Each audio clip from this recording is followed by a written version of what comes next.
Boston plague, black plague, smallpox, Spanish flu, Hong Kong flu, HIV. I am sure that at least you have heard 3 or 4 of them. Why? Because they mark times. But what do they have in common? Only one word: crisis. Economically, these have effect in many ways, and I'm going to tell you about 2 great examples.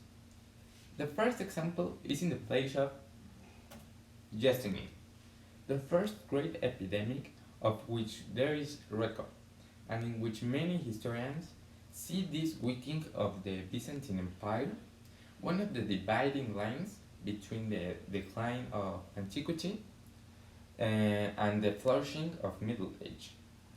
And the second dates back to the Middle Age. During the Black Death, the sudden shortage of cheap labor provided a great incentive for innovation that helped bring the end of Middle Age. The crisis caused innovation. My name is Alejandro Herrera Santoyo, and I know that explaining or hearing things about pandemic can be repetitive, but you know the consequences of the pandemic, or are you only living them? The coronavirus pandemic has brought the global economy to its knees, but lockdown measures that restrict our movement, and they have made the world change its perspective.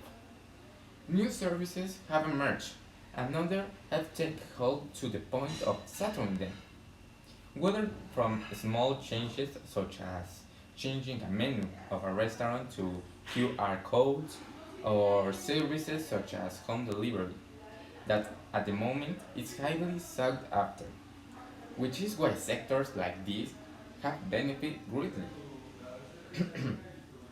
And this was only possible due to the conditions we are in. Adapting is in our nature. Like Darwin said, it's not the strongest species that survive or the most intelligent, but it's the one that responds best to the change. And we do not have to go very far to see this reality. In social networks, there have been very viral business that like this, very viral business news that have to change radically, as is the case of a gym in Mexico City that became attacked. A gym became attacked. Los tacos mamados. And this is where we can appreciate a bit how the business that knew how to better adapt to changes and the measure against COVID-19 have to succeed, while those that have not done so cannot survive.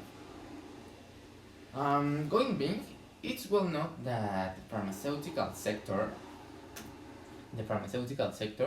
is one of the most money moving in the world. I bet most of you didn't know that this sector earns more money than the sale of weapons, telecommunications, and this surprise. For every dollar invested in making a drug, makes 1,000 profit. So I do not need to tell you that this sector is the main sector benefited by the pandemic without any doubt. Since the publication of the first news about this new strain of coronavirus in December 2019, the pharmaceutical industries collaborates closely and intensively with the global scientific and medical community, seeking therapeutic solutions to collaborate with health authorities in order to relieve infection people by the pathogen, and thus prevent many millions of human beings from being infected, which is why it has become a race that laboratory produce the vaccine first. Leaving aside the pharmaceutical companies and companies dedicated to hygiene, the next most benefits are the companies dedicated to telecommunications, service, online education, entertainment, and social networks, as well as home deliveries. And with good reason. These distances companies are what markets ask for that is where the law of supply and demand applies. But what it's about? The law of supply and demand is a basic principle on which a market economy is based. This principle reflects the relationship between the demand and the product and the quantity supplied for that product, taking into account the price at which the product is sold. Nowadays, people are willing to pay more for service on the internet since they are much more time at home and depend more from internet. In this area, we can see that Amazon shares register an historical rise also in Italy and Spain. For example, new installations of Netflix application increased by 67% and 34% during lockdown. Netflix announced on April 22 that it had nearly 16 million new customers between January and April. People need entertainment and escapism now more than ever. In Mexico, the situation does not change. In fact, our economy is being one of the most affected in Latin America. Many of us have friends, relatives, or acquaintances who have suffered the consequences, either from a significant decreases in salary, even reduction of personnel, which is the which is one of the situations that thousands of people are suffering.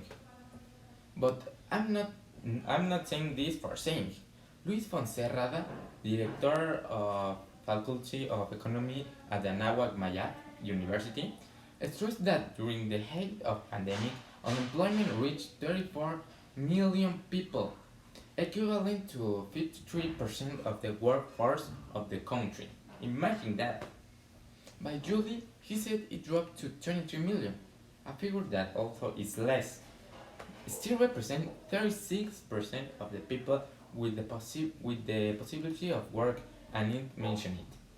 The recovery of employment is extremely slow. Whether due to bad government strategies or bad luck, we cannot deny that many of us were affected economically. But we also saw that a few knew and had to take over the conditions demanded by the pandemic. Many lost and sadly this could be for a long time. Others they came out winning. Situations like this help us to prepare better in similar situations. And it's in this moment that the people need to be closer than even. So thank you very much for hearing.